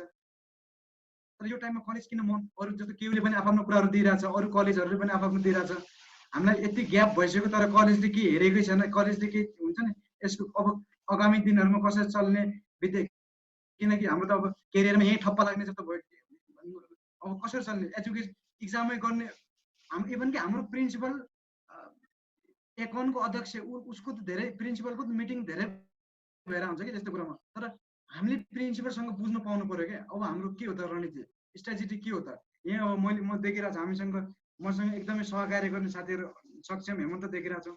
नेगोसिएसनमा अलिकति बस्ने प्रिन्सिपललाई पनि अन्तिममा त्यो दिन बोलाएर दक्षिण म्याम प्रिन्सिपल तिनीहरूलाई बोलाएर के छ सर अब के छ हाम्रो लागि के छ खै वाट इज के छ के हाम्रो फिस र धेरै कुरा इस्यु आउँछ कि हामी सिम्पल कुराबाट लिएर एउटा सानो कुराबाट लिएर ठुलो कुरासम्म इस्यु आउँछ। अब 3-4 महिना ग्यापभित्र के त हाम्रो पनि मैले भने होला यो कुटनीतिक तहले नहोला, अलिकति यो लजिकल पाराले नहोला, तर एउटा भावनात्मक पाराले हेर्दाखेरि यसले त जस्तो हाम्रो फीको पनि मेटर गर्छ नि। अहिले 1 महिनाको 5000 फिस छ, हाम्रो एक्स्ट्रा फिस छ, 4-5 महिना ग्याप भयो, हामीले 30,000 छिट्टैमा दिने जस्तो त्यो पनि कुरा उठ्छ। अनि यो टाइममा बरु कलेजले कि आफ्नो तर्फबाट जस्तो फ्री कोर्सेरा जस्ता कोर्सहरू फ्री अनलाइन कोर्सहरू कलेजकै पेमेन्टबाट भएको भए डेली यस्तो जस्तो अहिले हाम्रो माइनर प्रोजेक्ट मेजर प्रोजेक्टमा कलेजले केही कुरामा सपोर्ट गरे भए हैन, यस्ता प्रोग्राम कन्डक्ट गरे भए पो यो ल ठिक छ कलेजले के गर्यो जो कि अरू कलेजहरू गरिरहेछन्। बिहानको जस्तो हामीले जति इफेक्टिभ क्लास पाइरहेको छ सब क्रिस्मा र सोनम सरको इनिसिएसनले थियो त्यो भएको। सोनम सर भन्दा पनि क्रिस्माले सोनम सरलाई इन्भाइट गरेर त्यो बिहानको सेसन कन्डक्ट भइरहेको हो अहिले, त्यसले पनि हामीलाई अलिकति केही न केही त दिइरहेछ गेन। त्यस्तो कुरालाई अलिकति प्रिन्सिपलको माझ हामीले राख्नुपर्ने छ। उहाँलाई पनि बोलाउँछौँ फाइनल डेमा। अब्दुस मिया हुनुहुन्छ एकजना हाम्रो मोटिभेसनल, त्यही हाम्रो यो साइन्स अब के कसो गर्ने भन्ने कुरा एकदमै जस्तो क्रिस्मा तिमीको राजीव सुब्बालाई चिन्छौ? राजीव सुब्बा हजुर हजुर तिमी राजीव सुब्बालाई चिन्छौ? अस्तिको के भन्छ उता आएको थियो नि त हाम्रो स्पिकर। म उहाँलाई भनिरह खास राजीव सुब्बालाई भनिरह। म राजीव सुब्बा आउनुहुन्छ, उहाँ एकदमै डिएसपी पनि हुनुहुन्छ, उहाँ एकदमै त्यो फोर्समा डिएसपी पनि हुनुहुन्छ, आर्मी फोर्स डिएसपी पनि, अनि धेरै यस्तो आइटी सेक्टरमा काम गरेको मान्छे पनि हुनुहुन्छ। उहाँलाई मैले इन्फर्म गरिरहेको छु गर्न त, तर उहाँ आउनुहुन्छ। हामीले कार्यक्रमको अब फाइनल सेरेमनी हामीले एकदमै खतरा हिसाबले बनाउने हिसाबले आजको अलिकति पार्टिसिपेसन कम आयो भनेर बिचल्लीमा अलिकति आफूले हुन्छ नि त्यो डिमोटिभेट हुनुभन्दा नि बरु भोलिको कार्यक्रम कसरी एकतर्फी लगेर बरु रेगुलरी कसरी दिएर, जस्तो 2 बजेदेखि 4 बजेसम्म रेगुलर 2 घन्टा चलाएर जति पनि पार्टिसिपेसन आउँछन्। अब मलाई त मैले त एकदम अलिकति के उ गरेको थिएँ भन्दाखेरि कलेज बाहिरबाट पनि आउँ कि भनेर सोधिरहेको थिएँ मैले भने। अहिले त्यो कलेज बाहिरबाट मैले एलाउड चाहिँ गरेको थिएन कि हाम्रो कलेजभित्रकै मेम्बरहरूलाई त्यो इनरोल गरौँ भनेर मैले त्यो न त कलेज थापाथली कलेजबाट जोइन हुन पाउँछु कि भनेर, पुल्चोकबाट जोइन हुन पाउँछु कि भनेर क्वेसन गरिरहेको थिएँ मलाई। मैले त्यस्तो अहिले त्यो सुविधा चाहिँ मैले दिएन तिनीहरूलाई। अब यही सेसनलाई हामी खतरा बनाउन सक्छौँ क्या। अहिले आए 1-2 जना थपिया छन्, आयुष कर्ण भाइ नयाँ थपी, आयुष कर्ण भाइ छ अहिले नयाँ आए, मलाई एक्सटेन्ड गरिदियो भनिरहेको थियो यो कार्यक्रमलाई। म आज ल अहिले हामी 10 जना सदस्य छौँ, आयुष कर्ण भाइबाट म तिम्रो अरू कुराहरू पनि सुन्न चाहन्छु। अघि त्यो के छ तिम्रो प्रोजेक्ट, के हो त्यो एग्रिकल्चर प्रोजेक्ट, त्यो एकदमै फ्रुटफुल लाग्यो। म अझै सुनु जस्तो लाग्यो। के हो भाइ त्यो खास अलिकति हामीलाई अलिकति ब्रिफिङ गर त त्यो कुरामा। दादा त्यो अस्ति हामीले त्यो कोर्सेसले फर्स्ट टाइम अर्गनाइज गर्नु भएको थियो नि, हजुरहरूले त्यो महावीर सर आउनु भएको थियो हाम्रो कलेजमै। अनि त्यही महावीर सरलाई पनि हामीले त्यो प्रोजेक्ट चाहिँ पिच गरेका थियौँ। त्यो दिन नै मैले खासमा थाहा पाएको कि सबै कुराहरूको बारेमा, कोर्सेसको बारेमा। अनि दाइ त्यो भनेको कस्तो छ, त्यो म 1 साल ग्याप गरेको हो कि त्यो 12 पछि। म पनि सेम कन्डिसन हो भाइ। अनि दाइ त्यो त्यसपछि 12 को ग्याप गरेको त्यो इयरमा मैले एउटा हामी साथीहरू सबैजना मिलेर एउटा त्यो के भन्छ एग्रिकल्चरल टुल डेभलप गर्नतर्फ लाग्यौँ कि, जस्ट लाइक +2 को बेसिक साइन्स जतिसम्म पढाएको थियो नि त हामी, त्यो सबै त्यही साइन्सलाई युज गरेर एउटा +2 को सिम्पल टुल बनाऊँ न त, एग्रिकल्चर टुल भने मेरो एकजना साथीले। त्यो पनि एज अ मतलब उसको पनि गाउँ घरतिरहरू एकदमै त्यो खेत भए तापनि मान्छेहरू खेती गर्न नखोज्ने, किनकि लाइक ऊ कैलाली कञ्चनपुरबाट होइन, अनि उसको धेरै गर्मी हुन्छ त्यहाँ। अनि अहिले झन् फेरि त्यहाँ धेरै युथहरू बाहिर गइसक्यो, खेती गर्ने नै मान्छे छैन। कुनै टाइममा त्यो ठाउँबाट बाहिर एक्सपोर्ट गरिन्थ्यो, अहिले हाई स्केलमा इम्पोर्ट गरिरहेको छ कि एग्रिकल्चर प्रोडक्ट्सहरू। अनि उसलाई यो कुरा एकदमै भयो, अनि उसले टुल बनाउन भन्यो। अनि हामीले सबैभन्दा पहिले त एउटा सिम्पल टुल बनायौँ कि जस्ट लाइक धान रोप्ने मात्रै। अनि त्यसको पनि त्यो चाहिँ हामीले मेरो +2 कलेज ट्रिनिटी दिल्ली बजारको, अनि मैले त्यहाँ हामीले ट्रिनिटीमा लग्यौँ। ट्रिनिटीको साइन्स कम्पिटिसन हुँदाखेरि अनि त्यहाँको सरहरूले पनि एकदमै राम्रो रिस्पोन्स दिनुभयो। अनि त्यहाँबाट भिजिटर्सहरूले के भन्नुभयो भनेपछि यो यसलाई अलिकति अर्को स्केलमा लगेर तपाईँहरू लोकसम्म आइपुग्नु भन्नुभयो कि उहाँहरूले मान्दै। अनि त्यसपछि हामीले त्यो एउटा मात्रै मसिनले हामीले 6-in-1 बनाइदियौँ के दादा। लाइक एउटा मेन मसिन हुन्छ, अनि त्यो मेन मसिनमा भने कि 5वटा मसिन अट्याच र डिट्याच गर्न मिल्छ। लाइक अब कस्तो भनेपछि धान रोप्ने बेलामा मान्छेलाई बिउ छर्ने त काम पर्दैन नि, सो मेन एउटा मेन उसले मेन मसिनमा त्यो धान रोप्ने मसिन अट्याच गर्छ, एउटा कम्प्लिट मसिन भयो। अनि धान रोप्ने सिस्टम गयो भने त्यो अर्को मसिन धान काट्ने उसले त्यो यो मसिनमा मेन मसिनमा एट्याच गर्छ, त्यो अर्को मसिन बन्यो कि एउटा मेन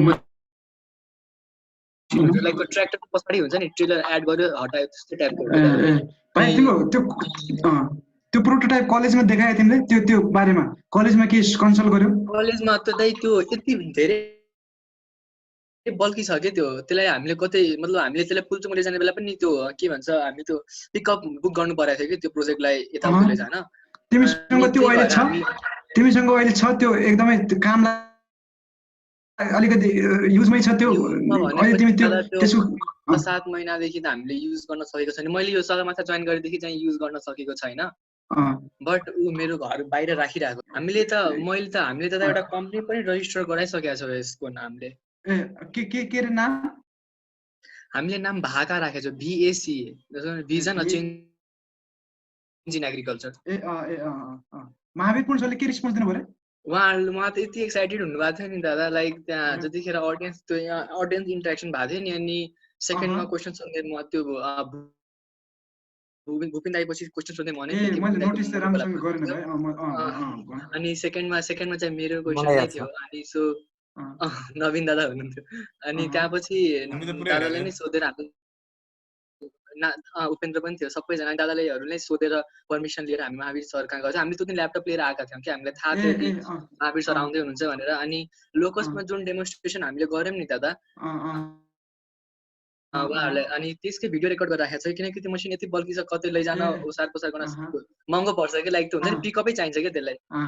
अनि सो त्यही भएर राम्रो भिडियो रेकर्ड गरेर सरलाई देखायौँ। अनि सरले के भन्नु भनेपछि यो त एज अ प्रोटोटाइप नै थियो, अब यसलाई अझै बढी लार्ज स्केलमा लैजानलाई तिमीहरूलाई अझै बढी यसमा रिसर्च गर, इन्जिनियरिङ गर, एनइसी आऊ, अनि म के गर्न सक्छु भन्नुभएको थियो नेसनल इन्भेस्टिगेसन।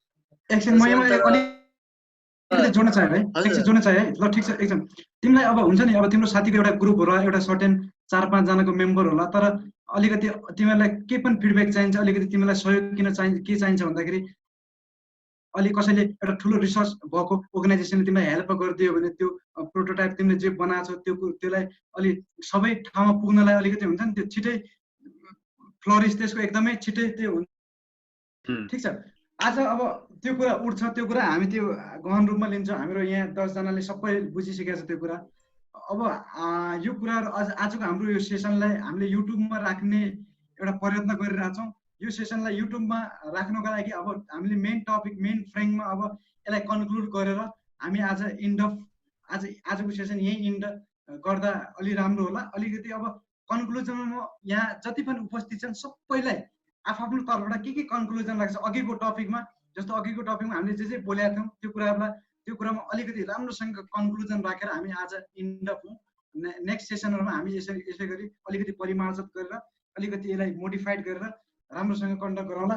आजको सेसनको टपिक चाहिँ अब हामी सबैलाई क्लियर भइसकेको छ। यसलाई अलिकति कन्क्लुजन तर्फ हामी लगेर यो सेसनको इन्ड हामी गरौँ। यो युट्युबमा राख्नुपर्छ कि यो सेसन हामीले हिजोको सेसनलाई पनि युट्युबमा राखिसकेका छौँ, भ्यूहरू आइरहेछन् बिस्तारै। आजको सेसनलाई पनि युट्युबमा राखेर यसलाई कन्क्लुड गर्नको लागि म अब ठिक छ, हामीले धेरै कुरा गऱ्यौँ, हामीले स्वाधीनका कुरा गऱ्यौँ, हामीले लिपुलेखका कुरा गऱ्यौँ, हामीले अहिलेको सर्कास्टिक अहिलेको युथहरूको सर्कास्टिक हुन्छ नि त्यो एकदमै त्यो मिडियाहरूमा त्यस्ता आफ्ना सर्कास्टिक कुराहरू राख्ने कुरा गऱ्यौँ। अनि त्यसका अलावा हामीले अलिकति एग्रिकल्चरका कुरा गऱ्यौँ। अब ठ्याक्क अब यसको ठ्याक पोइन्ट अनुसार अबको निकास के त, जस्तो अबको इकोनोमिक इन्हान्समेन्टको लागि, अबको इकोनोमिक इम्पावरमेन्टको लागि, देशको विकासको लागि अब ठ्याक्क निकास के त, कस्तो खाले भइदियो हाम्रो युथबाट के अलिकति हुन्छ नि फिडब्याक हुन्छ। हामी युथ भने हामी यहीँबाट पनि हामी एउटा यस्तो आवाज उठाउँ कि यस्तो भइदिए हाम्रो विकास हुन्थ्यो, हाम्रो देशको इकोनोमिक कन्डिसन रियुन भएको इकोनोमिक कन्डिसन अझ रिकभर हुन्थ्यो भन्ने के लाग्छ ठ्याक पोइन्टमा अलिकति प्रस्तुत गरिदिएर अन्तिम आफ्नो पोइन्ट कन्क्लुजन गरे अलिकति हाम्रो यो सेसनको इन्ड हामी यसरी नै गर्थ्यौँ। म यसको लागि म चाहिँ हाम्रो पार्टिसिपेन्टबाट म अब बोलाउन चाहन्छु सक्षम तिवारी। हजुर सक्षम, म तिमीलाई एउटा क्वेसन राख्छौँ। अब हेर न, यति विवाद आयो, यति अझ हामीले यति कुरा राख्यौँ, अब तिमीलाई के लाग्छ आफ्नो तिम्रो बौद्धिकता हिसाबले, आफ्नो तिम्रो लजिकल पारा हिसाबले तिमी एउटा के लाग्छ अब जस्तो यो लिपुलेखको भयो, यो कुरा भयो, अनि इकोनोमिक कन्डिसन, जो लिपुलेख पनि एक किसिमको इकोनोमिक कन्डिसनसँगै जोडिएर आउँछ, किनकि अहिलेको भने नि हाम्रो युवा जमातले अबको देशमा इकोनोमिक कन्डिसनलाई इन्हान्स गर्नको लागि हामी इन्जिनियरिङ सेक्टरतिर हामी बिजनेसम्यान सेक्टरले के कुरामा सोच दिएर के कस्तो मोडालिटीमा हामीले सोचेर हाम्रो इकोनोमिक कन्डिसन इन्हान्स हुन्छ जस्तो लाग्छ तिमीलाई तिम्रो पर्सनल भ्यू अनुसार? टाइम चाहिँ कति छ हेर भनेपछि एकचोटि टाइम 10 मिनट चाहिँ हामी एक्सटेन्ड गरौँ न। यो अन्तिम कन्क्लुजन हो, हामी भिडियोमा युट्युबमा राख्छौँ यो कुराहरू। अलिकति यसलाई तिमी आफ्नो खुल्ला हिसाबले भन, तिमीलाई लागेको कुरा। अब यो कोभिड-19ले गरे जति इकोनोमिक हार्म त हाम्रो कन्ट्रीमा यो वर्ल्डमै नभएको धेरै टाइम भइसकेको थियो क्या। 2008 मा एउटा क्राइसिस थियो, त्यसपछि यस्तो क्राइसिस नभएको, यस्तो पेन्डेमिक नआएको धेरै टाइम भइसकेको थियो होइन। यसले चाहिँ हामीलाई एकदमै नै असर गरेछ। हाम्रो कन्ट्रीको इकोनोमीलाई मात्र नभएर हाम्रो वर्ल्डकै इकोनोमीलाई हर्ट गरेको छैन, यसले एकदम इमेन्सली इफेक्ट पारेको छ यसले हाम्रो इकोनोमीमा। अब फ्याक्ट्समै कुरा गर्नु पर्दाखेरि चाहिँ हाम्रो देशमा एक दिनमा 350 करोडको ट्रान्ज्याक्सन हुन्थ्यो क्या, 350 करोडको टर्नओभर हुन्थ्यो क्या एक दिनमा क्या। अहिले त्यो 350 करोडबाट घटेर 100 करोडमा आएको छ क्या। भनेको एभ्री डे हाम्रो देशलाई 250 करोड चाहिँ लस भइरहेछ क्या। उसलाई 350 करोडमा 100 करोड मात्र टर्नओभर भइरहेछ, 250 करोड लस भइरहेछ क्या। त्यो भनेको अब त्यो एक दिनको कुरा हो क्या। नेपालमा एक दिनमा 250 करोडको लस भइरहेछ भने सोच न, अहिले यो लकडाउन भएको कति दिन भयो सोच त, सही 55 डेज भयो होला। 250 to 55 हामीलाई त्यति धेरै लस भइरहेछ। त्यो रिकभर गर्न हामीलाई फेरि एकदम टाइम लाग्छ, किनभने यो लकडाउन हामी पहिला यसरी फङ्सन गर्न सक्दैनौँ क्या।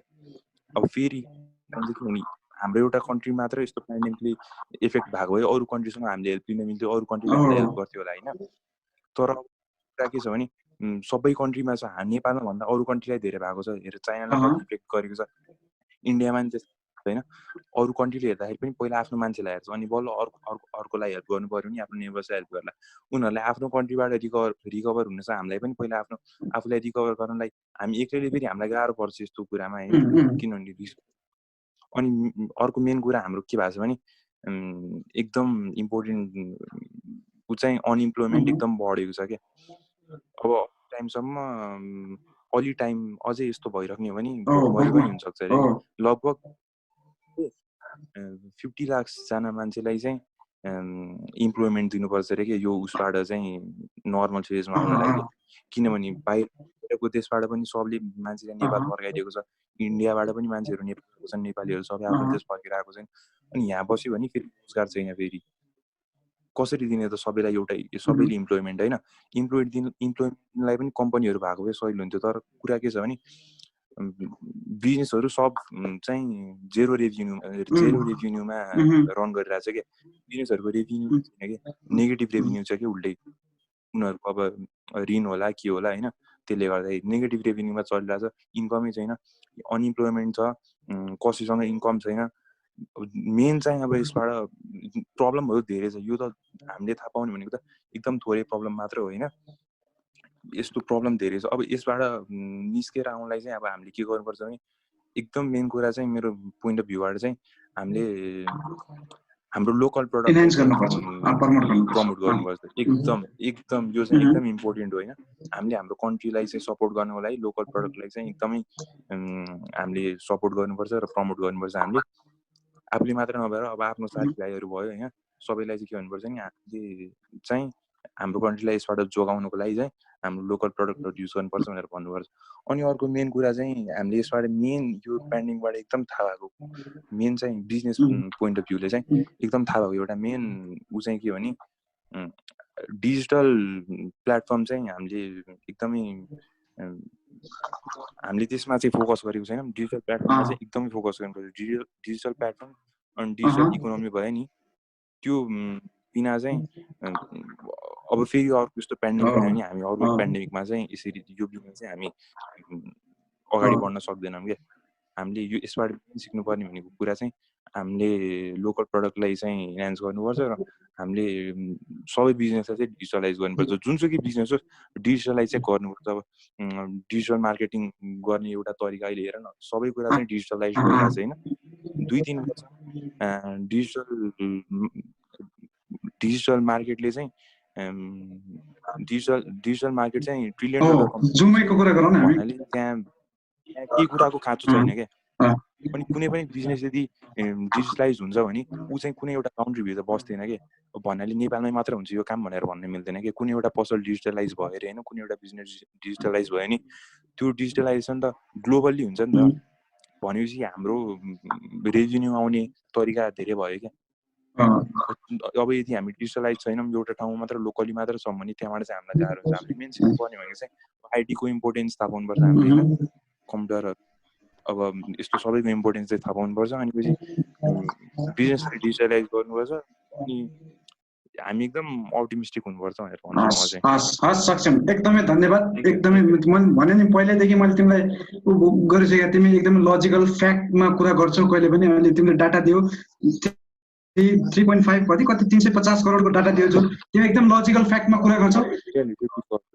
म अब यही क्वेसनलाई अलिकति निरन्तरता दिँदै यसमा अलिकति एड के गर्न चाहन्छु भन्दाखेरि म हेमन्त त्यो पछि नकुल यसरी यही क्वेसनलाई अलिकति प्यारलली कन्क्लुड गरेर यसरी नै तिमीहरू चाहिँ म हेमन्त पछि नकुल यसरी पछि क्रिस्मा यसरी जान्छु है म यही क्वेसन यही हो तर अलिकति एड गर्छु इन्डियाले नेपाललाई 5 चोटि ब्लकेट गरेछ इकोनोमिक ब्लकेट है त्यो ब्लकेट गर्दाखेरि नेपालको यति धेरै इकोनोमिक रिउन भइसकेको छ कि यति धेरै इकोनोमिक हुन्छ नि यति बर्बाद भइसक्यो नेपालमा व्यापार किनकि आयात धेरै हुन्छ नि नेपालमा त निर्यात भन्दा पनि आयात धेरै हुन्छ अब त्यो आयातै हुन छोडिसकेपछि त भोकमरी चढ्यो ब्लकेट भएपछि अहिले पनि त त्यो कन्डिसन आइरहेको छ अब अलिकति बढे भएपछि अलिकति पनि थोरै हामीले औँला उठाएर बोल्यो भने त्यहाँ त्यसले ब्लकेट हाल्न छ यो फिक्स हो इन्डियाको किनकि इन्डिया भने हेपा दृष्टिको देश हो सब देशलाई उसले भुटानलाई खायो बङ्गलादेशलाई खायो हरेक देशलाई खान्छ नेपाललाई पनि नखाने भन्ने त छैन नेपाललाई पनि त्यो त्यहाँनिर ब्लकेट हान्न सक्छ अहिले चाइना पनि चाइनाले किन हानिस् भनेर बोल्थ्यो चाइनाको पनि इस्यु आइसकेको छ त्यहाँनिर अलिकति किनकि तिन दुई अलिकति इन्टरनली तिनीहरूको व्यापारको लागि भारत र चाइना अलिकति मिलेको र नेपाल अलिक पिछडिएको जस्तो अहिले फिल भइरहेछ किनकि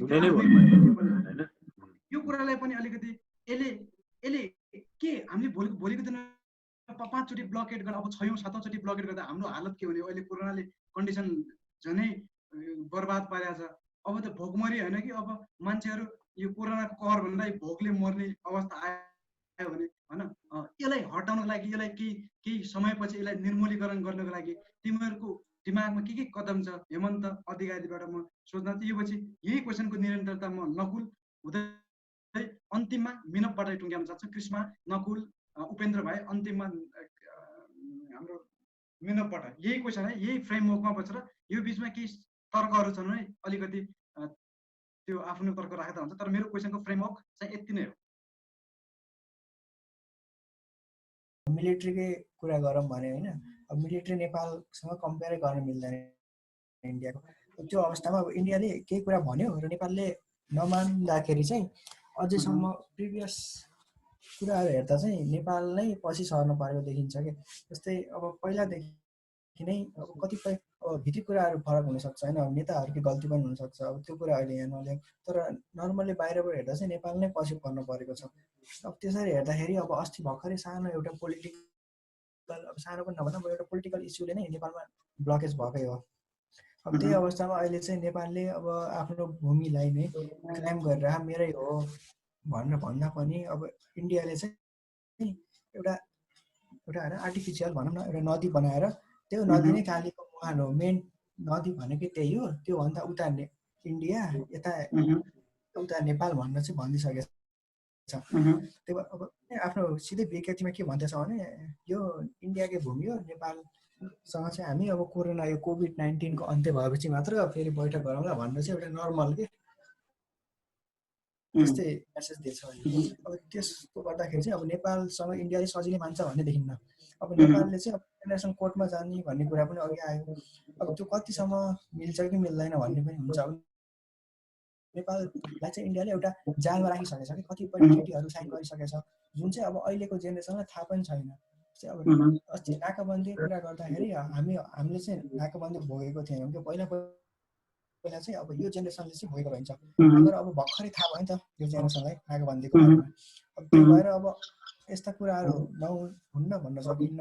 तर अब हामीले आफ्नो होइन एज अ युथ गर्नुपर्ने कुरा त गर्नुपर्छ। अब ब्लकेजहरू हुन्छ हुन्न अब त्यो चाहिँ अब हेर्दै जान मिल्यो होइन। अनि अब यो कोरोना कोभिड-19 को पेन्डेमिक जुन छ नि अब यसबाट चाहिँ हामी कसरी बाहिर निस्किन्छ। यो अवस्थामा हामीले कसैले सहयोग गर्ला भनेर एक्सपेक्ट गर्न भन्दा पनि हाम्रो देशका जति पनि युवाहरू बाहिर छन् नि अब यो अवस्थामा उनीहरू अहिले न खानलाई छ न त उनीहरू कमाइनै छ। उनीहरू त्यसै कतिपय त भोकले त्यसै बस्नु बाध्य छन् कि उनीहरूलाई पहिला सुरुमा त ल्याउनु पर्यो नेपालमा। र उनीहरूलाई नेपालमा ल्याएर अप्रोप्रिएट क्वारेन्टाइन गरेर चाहिँ उनीहरूलाई रोजगार दिनु पर्यो। जस्तै नेपालमा अब पहाडी युवाहरू लगभग सबै नै बाँझै नै रहेछ अहिले। अब त्यसलाई चाहिँ युटिलाइज गर्नु पर्यो। एग्रिकल्चर जुन नेपाललाई भनिन्छ नि एग्रिकल्चरल बेस्ड कन्ट्री कति लगानी लाग्छ तर पनि नेपालले एग्रिकल्चरमा त्यति सबल चाहिँ पाइरहेको छ। त्यसलाई चाहिँ अब सबैभन्दा एउटा मेन हतियार अबको बनाउनु पर्छ जस्तो लाग्छ मलाई। अब त्यो सँगसँगै अब इकोनोमिक उठाउनलाई अब ट्याक्सहरू त अहिले बन्द नै भइसक्यो नेपालको होइन। ट्याक्सहरू उठ्ने कुरा नै छैन। अब टुरिज्म छँदै छैन। वर्षसम्म अझै टुरिज्म पहिलाको अवस्थामा आउँछ भन्नै सकिन्न। त्यो अवस्थामा हेर्दा अब नेपाललाई चाहिँ नेपालीहरूलाई भोकमरीबाट कसरी बचाउने भन्ने कुरामा चाहिँ केन्द्रित हुनुपर्छ जस्तो लाग्छ मलाई चाहिँ।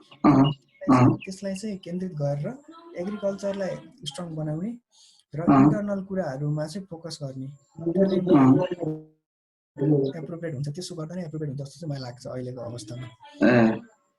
हस् हस् हस् थ्याङ्क यू है तिमीलाई। ल अब म हेमन्त अधिकारीबाट सुन्न चाहन्छु।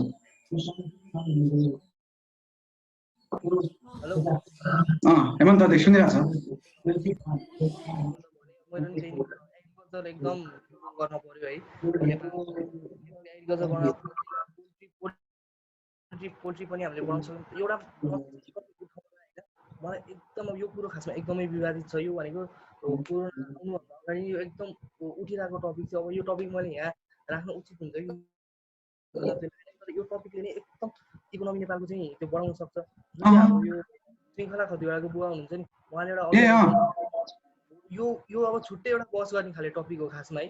तर यसले पनि नेपालको इकोनोमी यो कोभिड-19 पछिको खण्डमा चाहिँ यो एकदम छलफल गरेर राम्रो अब यो छलफल गरेर भन्दा नि अब ठुलै त्यो नै गरेर यसमा त्यो ओभरलुकै गरेर यो कुरोमा जाने हो भने यसले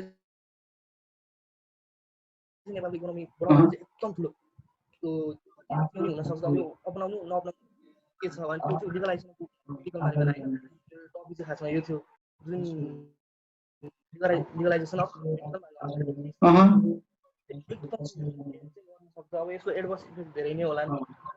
तर यो चाहिँ मैले खासमा अब अहिले नै फ्युचरमा यो नेपालको अनि अर्को कुरो त्यही हो टुरिज्म पनि नेपाल 2020 लागिरहेको थियो। त्यो कोरोनाले गर्दा यो असर भयो अनि नेपालको के भन्छ थियो नेपालको लागि रेमिटेन्स थियो नेपालको होइन। त्यो रेमिटेन्स पनि अब पनि अब नेपाली जनता अब कमाएको पैसा आउँथ्यो है। अब त्यही एग्रिकल्चरमा लाग्नु पर्यो र यो जुन मेरो टपिक थियो यो के हदसम्म यसमा नि त्यो गर्न सकिन्छ। हस् हेमन्त एकदमै राम्रो पोइन्ट। अनि अन्तिममा एउटा भाइबाट सुन्न चाहन्छु उपेन्द्र भाइ। यो चाहिँ मेन अफ छँदै छ। एउटा उपेन्द्र भाइबाट के तिम्रो लास्ट अन्तिममा के तिमीलाई लागिरहेको कन्क्लुजनमा के छ भन्ने कुरा अन्तिम राखेको छोटो हिसाबले है। केमा दाइ यही टपिकमा बेस्ड भएर बोर्डर अनि इकोनोमिक कन्डिसनमा बेस्ड भएर अन्तिममा छोटो राख। इन्डियाले आफैमा हामीलाई चाहिँ त्यस्तो प्लान बनाएर चाहिँ हामीलाई चाहिँ गरिरहेको छ होइन। भित्रभित्र त्यो तिनीहरूको प्लान छुट्टै छ। के कति रहेको छुट्टै प्लान हुन्छ भन्छन्। कतिखेर यहाँ के अरे एम्बेसेडर पनि नेपाली के अरे नेताहरू गइरहेको हुन्छ भन्छन् होइन। मेन भनेको हाम्रोमा चाहिँ समस्या के होइन कि सबै युथहरू नै खतरा छन् होइन। अहिलेको रेसियो हेर्दाखेरि कति के अरे 50% चाहिँ युथ छन् जुन के अरे खतरा काम गर्न सक्ने युथहरू छन् यस्तो समयमा छ होइन। मेन भनेको हाम्रो समस्या पोलिसी मेकरमा भइरहेको छ कि तिनीहरूले चाहिँ नेगोसिएसन राम्रोसँग गर्न सक्दैनन्। इन्डिया हाम्रो राम्रो नचाहने चाहन्छ होइन। तर त्यसलाई ट्र्याकमा राख्न चाहन्छ कि हामीलाई न तल न माथि गर्न चाहन्छ। त्यसले सिक्किमीकरण हामीलाई गर्न नि सक्दैन होइन। तर फ्रिडमली पनि दिन छैन कि भुटानलाई खेलाए जस्तो हामीलाई पनि खेलाइरहेको छ, खेलाउन खोजिरहेको छ। अझ भुटानमा त अझ बढी त्यति इन्फ्लुएन्स छ होइन, नेपालमा त्यति साह्रो छैन होइन, भुटान त्यति सानो भएर पनि त्यसले त्यस्तो सहर गरिरहेको छ। नेपालमा मेन भनेको पुरानै जुन लिडर छन् त्यसमा चाहिँ तिनीहरू नै गइरहेको छन्, नयाँ युथहरूलाई आउन दिइरहेको छैन, पैसा पेलाइरहेको छ। के अरे चुनाव आइरहेको तिनीहरूलाई सकेसम्म पैसा दिएर जिताउन खोजिरहेको छ। अनि अर्को समस्या भनेको मेन हाम्रोमा जुन हाम्रो भन्दा अगाडिको पुस्ता छन्, हाम्रो के अरे बुवाहरूको पुस्ता उहाँहरूको पुस्ता चाहिँ एउटै भयो कि जुन पार्टीलाई हालिरहेको थियो त्यही पार्टीलाई भोट हाल्ने टाइपको नै भयो कि त्यो भएर चाहिँ यो जुन चलिरहेको छ, जुन ट्रेन्ड चलिरहेको छ, काङ्ग्रेसलाई माओवादीलाई दिने कि के अरे उयोलाई दिने, त्यो चाहिँ भइरहेन, मिलिरहेको। ल यसले गर्ला अरे, यसले दिएन भने यसले गर्ला अरे, ठुलो पार्टी छ सानो पार्टीले केही गर्न सक्दैन भने त्यो पार्टीको कुरा बेग्लै भएन। तर मेन समस्या भनेको पोलिसी मेकरमा भइरहेको छ। इन्डियाले आफ्नो फाइदा जसरी फाइदा लुट्ने भनेको आफैले हो, इन्डियाले नै आफ्नो फाइदा खोज्ने हो, चाइनाले नै आफ्नै फाइदा खोज्ने हो। त हामीले चाहिँ कसरी मेन्टेन गर्न सक्ने गर्नु पर्यो, आफ्नो देशको चाहिँ सोभरेनिटी इन्डिपेन्डेन्सी कसरी मेन्टेन गर्न सक्नु पर्यो, त्यो हामीमा भर पर्छ। यत्रो मान्छे सामान एक्सपोर्ट गर्ने ठाउँमा मान्छेहरू एक्सपोर्ट गरेर आएको छ, यत्रो लाख 70 लाख जनताहरू बाहिर छन्, युथहरू बाहिर छन्। थर्ड वर्ल्ड कन्ट्रीमा हामी चाहिँ अब थर्ड वर्ल्ड कन्ट्रीमा बसिरहेको छौँ, देख्न चाहिँ पुरै फर्स्ट वर्ल्ड कन्ट्रीको खतराहरू देखिरहेको छौँ। हामीहरू हेर्छौँ यताउति टिभी उयोहरू हेर्छौँ, यता देख्छौँ, सब हामीले त्यसले अट्र्याक्ट गर्छ क्या हामीलाई। हाम्रो मेन्टालिटी चाहिँ बाहिर भन्ने हुन्छ होइन, तर हामीले बाहिरको छ यस्तो सिट छ क्या, केही गर्न नि सकिरहेको क्या। त्यही भएर मेन भनेको चाहिँ हामी अहिले थर्ड वर्ल्ड कन्ट्रीमा छौँ भने थर्ड वर्ल्ड कन्ट्री अनुसार नै विकास गर्न सक्नु पऱ्यो क्या। हामी थर्ड वर्ल्ड कन्ट्रीमा छौँ, ठुला अहिले नै के अरे टावर बनाइरहेको छ, यताउति गरिरहेको छ। मेन भनेको लोकल लेभलदेखि विकास गर्नु पऱ्यो, एग्रो बेस्ड इन्डस्ट्री गर्नु पऱ्यो। हामीलाई चाहिने भनेको चाइनाको जस्तो विकास हो कि इन्डियाको जस्तो। इन्डियाको हेर्नु कहाँ स्लम एरिया कति धेरै छ, करोडौँ जनताहरू गएर मरेको छ न, कोही कति अम्बानी जस्तोहरू छन् कि, त्यस्तो होइन कि सबलाई सस्टेनेबल डेभलपमेन्ट गर्नु पऱ्यो। एक ठाउँमा खतरा अरे, एक ठाउँमा हुँदै छैन, छँदै छैन। नेपालमा त त्यस्तो भइरहेको छ कि काठमाडौँको पपुलेसन हेर्नु हाम्रो बाहिर होइन, कुनै बेला त्यस्तो खतरा ठाउँ होइन, मन्दिरको के अरे सिटी भन्ने ठाउँमा अहिले हेर जहाँ पनि कङ्क्रिटै कङ्क्रिट छ, मन्दिरहरू त पुरै बिचमा पुगिरहेको छन्। त्यो भएन होइन, सस्टेनेबल डेभलपमेन्ट गर्यो मेनमा। अनि के अरे थर्ड वर्ल्ड कन्ट्रीसँग हामीले त्यही अनुसारको विकासको एजेन्डाहरू ल्याउनु पऱ्यो। सुरुमा रोडहरू के अरे रोडहरू पहिला बनाउनु पऱ्यो, अनि के अरे त्यो अनि एग्रो बेस्ड इन्डस्ट्रीहरू फस्टाउनु पऱ्यो। हामी चाहिँ कम्युनिकेसन चाहिँ अति नै विकास भइदियो। कम्युनिकेसनको मामिलामा चाहिँ नेपाल खत्रै छ होइन। त्यो कम्युनिकेसनले गर्दा हामीले चाहिँ अरू देशहरूको विकासहरू हेरौँ, अनि ती मोडालिटीले हामीले माइन्डसेट बनायौँ कि त्यस्तो हुनु हुँदैन होइन। पहिला लोकल लेभलबाट चाहिँ गर्दै जानुपर्छ। हेर्ने भनेको सब हो। हामी विकास भनेको स्विजरल्यान्डमा त्यति सानो कन्ट्री भएर पनि युरोपियन कन्ट्रीहरू त्यति चलाइरहेको छ। त्यहाँ युरो करेन्सी युएनको सबहरू त्यता छ, फोरेन इन्फ्लुएन्स त्यति सब गराएको छ।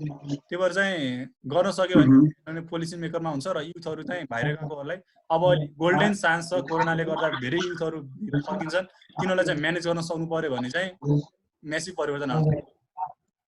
हस् उपेन्द्र भाइ, धन्यवाद। अन्तिममा अब मिनकबाट छोटो सुना, फेरि नवीन ढकालबाट कार्यक्रमको कन्क्लुजन समापन गरिदिनु हुन हार्दिक अनुरोध गर्न चाहन्छु। अब मिनक ढकाल अलिक छोटो राखेर फेरि नवीन ढकालबाट कार्यक्रमको कन्क्लुजन गरिदिनु हुन हार्दिक। अझै पनि कोही छन् अझै केही राख्नु छ क्वेसन भने, केही जिज्ञासाहरू छ भने अब च्याटमा राख्दा हुन्छ त्यो कुराहरू होइन। तर अब हामी कार्यक्रमको लगभग अन्त्यतिर आइसकेका छौँ। अब मिनप अधिकारीबाट अलिकति यसको केही कन्क्लुजन सुनेर फेरि नवीन ढकालले यसको कन्क्लुड गर्नुहुन्छ। अब सबै साथीहरूको कुरा सुन्दाखेरि देशको चाहिँ परिस्थिति अनुसार नै चल्ने नीति अपनाउनु जरुरी।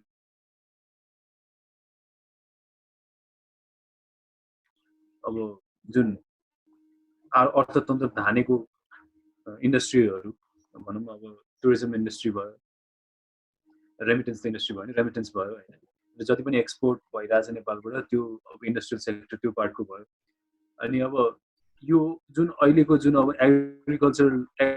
एग्रिकल्चर बेस चाहिँ पनि हाम्रो एक्सपोर्ट चाहिँ राम्रै छ, तर पनि अब तुलनात्मक हिसाबमा कमजोरै भए पनि एग्रिकल्चर हाम्रो देशले पनि एग्रिकल्चरबाट पनि एक्सपोर्ट भइरहेछ हाम्रो देशबाट।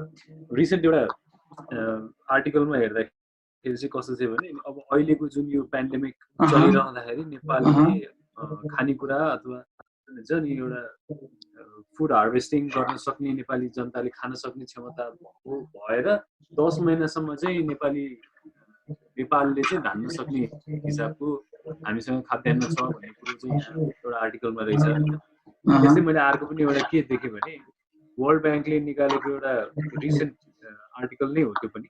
त्यसमा चाहिँ के भनेको छ भने कन्सेक्युटिभ 3-4 वर्ष नेपालको अर्थतन्त्रको जुन वृद्धि दर थियो त्यो एकदमै राम्रो थियो। 7.1 लगभगको रेटमा हाम्रो नेपालको अर्थतन्त्र माथि गइरहेको रहेछ होइन। अब अहिले पेन्डेमिकले गर्दाखेरि स्वाटै घटेर अब 2% को लेभलमा अस्ति भर्खर पनि संसदमा नि कुरा भएको थियो 2.4 को प्रक्षेपण भइरहेछ जम्मा।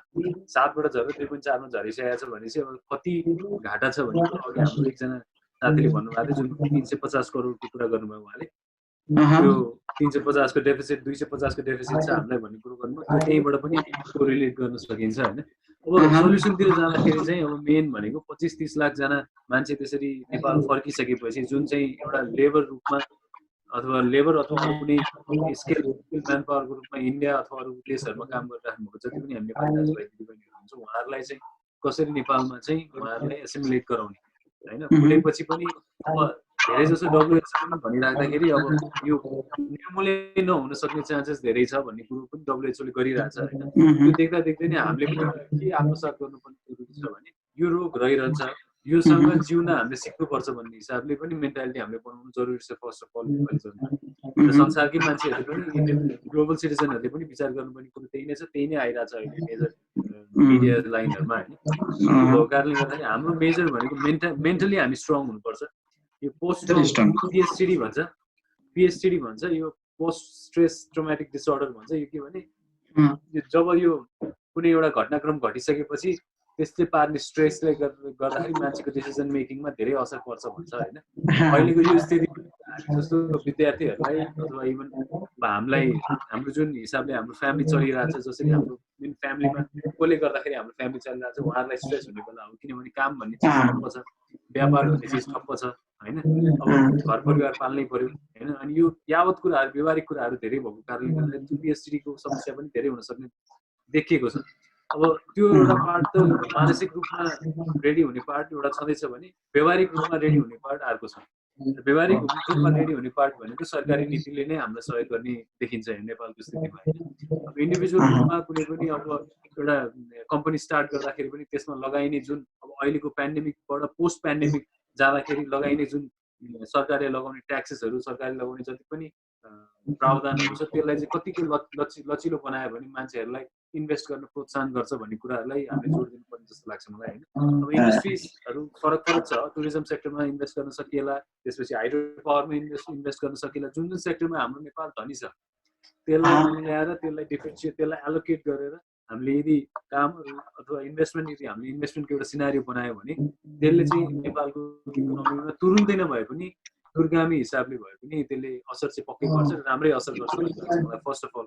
र हिजो भर्खर पनि एउटा हाम्रो सबैजनाले सुन्नुभयो कि नाम होला अनिल शाह नोबेल प्राइज अब उहाँको एउटा अनिल शाहको पनि मैले एउटा इन्टरभ्यू हेरेको थिएँ। उहाँले इन्टरभ्यू नभनौँ उहाँको एउटा प्रेस कन्फरेन्समा उहाँले ब्युरोक्र्याट्सहरू जुन हाम्रो सरकार चलाउने ब्युरोक्र्याट्सहरू हुन्छ सचिवहरू हुन्छ सचिव लेभलको ब्युरोक्र्याट्सहरूलाई सजेसन दिँदाखेरि उहाँले के भन्नुभएको थियो नेपाली जनताले अहिलेको स्थितिमा डराएको भनेको कस्तो स्थिति छ भने ब्याङ्किङ सेक्टरमा पैसा जति भने सुरुमा के भएछ भने सुरु इनिसियल कोरोनाको पिरियडमा कोरोना भर्खर छिर्दैको क्रममा मान्छेहरूले सबैले पैसा निकालेर घरमै राखेको स्थिति पनि रहेछ।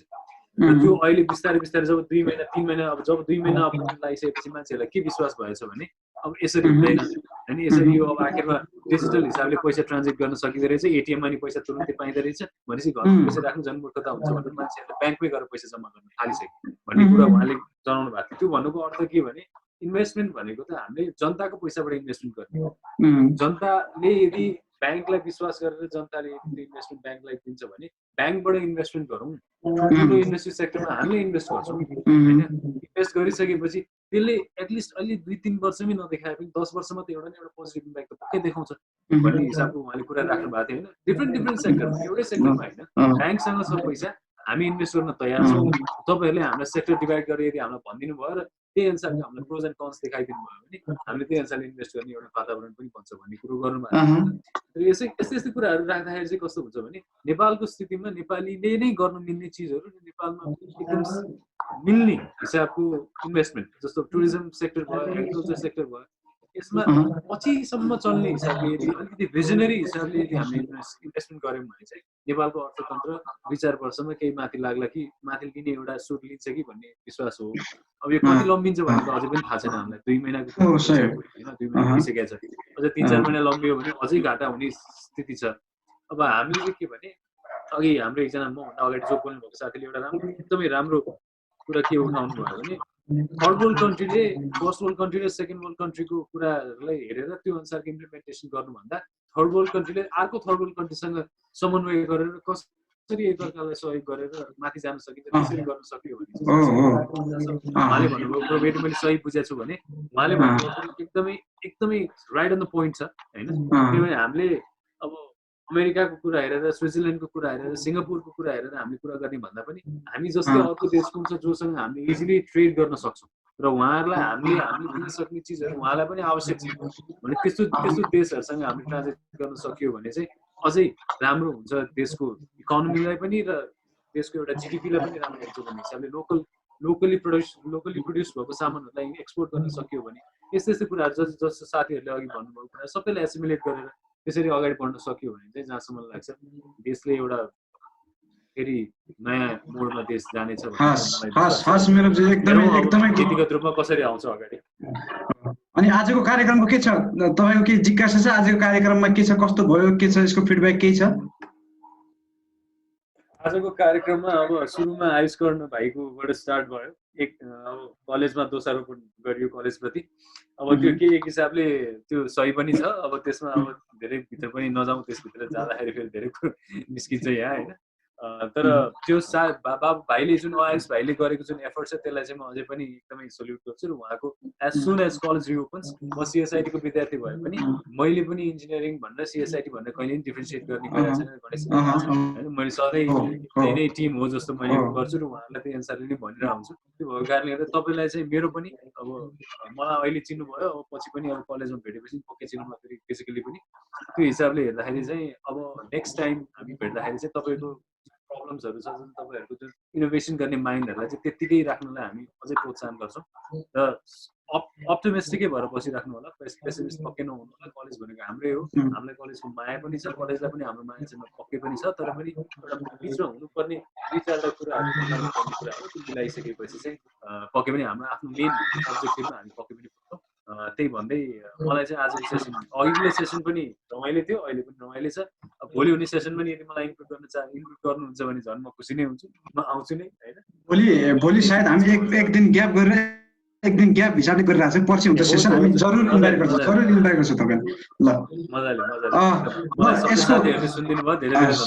यसको कन्क्लुजन म नवीन ढकालबाट गर्न चाहन्छु। यो कार्यक्रमको समिष्टिकर कार्यक्रमको कन्क्लुजन गरेर सबैलाई धन्यवाद कार्यक्रम दिँदै म पनि यहाँदेखि बिदा हुन्छु। सबैले यो कार्यक्रममा एकदमै राम्रोसँग यो कार्यक्रमलाई एकदमै फ्रुटफुल, अहिलेको सेकेन्ड सेसन त मलाई एकदमै फ्रुटफुल लाग्यो किनकि एकदमै स्पेसिफिक टपिकमा भएर हामीले धेरै बहस गऱ्यौँ। सम्पूर्णलाई धन्यवाद दिँदै म अब आफ्नो माइक नवीन ढकालतर्फ हस्तान्तरण गर्न चाहन्छु। नवीनले अलिकति कन्क्लुजन गरेर यसलाई धन्यवाद गरेछ है। एकदम आजको लेभल 2 को फर्स्ट सेसन पनि सकियो, सेकेन्ड सेसन पनि सकियो। आज धेरै लामो कुरा भयो हिजोको तुलनामा। आज स्पेसिफिक टपिकमा कुरा गर्दै जाँदाखेरि लेभल 1 भन्दा लेभल 2 मा अलि धेरै नै अलि गहिरो विषयमै कुरा गरियो हामीले। आज धेरै राम्रो कुराहरू देख्न पाइयो। आयुष भाइको प्रोजेक्टको कुरा आयो, आयुष भाइको गुनासोहरू पनि सुनियो। त्यो सबले सुन्नुपर्ने जरुरी छ कलेजले, अनि हामी सबैले ख्याल गर्नुपर्ने त्यो जरुरी छ। त्यो अब कतिजनालाई थाहा पनि थिएन होला, सायद थाहा हुन्छ होला यसबाट। अनि जस हो यो सिचुएसन नै यस्तै छ कि अब हामी जस मेन्टली प्रिपेयर भएर चाहिँ बस्नुपर्छ जस्तो लाग्छ मलाई पनि। अब सकिसकेपछि पनि के गर्नुपर्छ भने त्यसमा पनि अलि धेरै नै यो बेलामा बस्नुभन्दा प्रिपेयर भएर बस्नु पनि आफ्नो ठाउँमा सबैजनाले प्रिपेयर भएर बस्नु आफ्नो बट आफ्नो तरिकाले कन्ट्रिब्युट गर्न मिल्छ पछि बाँकी पनि छैन मैले भन्नुपर्ने। अब फर्मली यसलाई चाहिँ लेभल 2 लाई चाहिँ म आज यही चाहन्छु। हस् धन्यवाद। पर्सि चाहिँ हस् त स्टे सेफ सबैलाई है। लेभल 3 सबैजना मान्छेहरू आउनुहुन्छ होला। त्यसमा सायद सिङ्गल सेसनमा एकदम राम्रो तरिकाले अझै खतरा अझै गहिलो विषयमा कुरा गर्नेछ। आजलाई धन्यवाद। हस्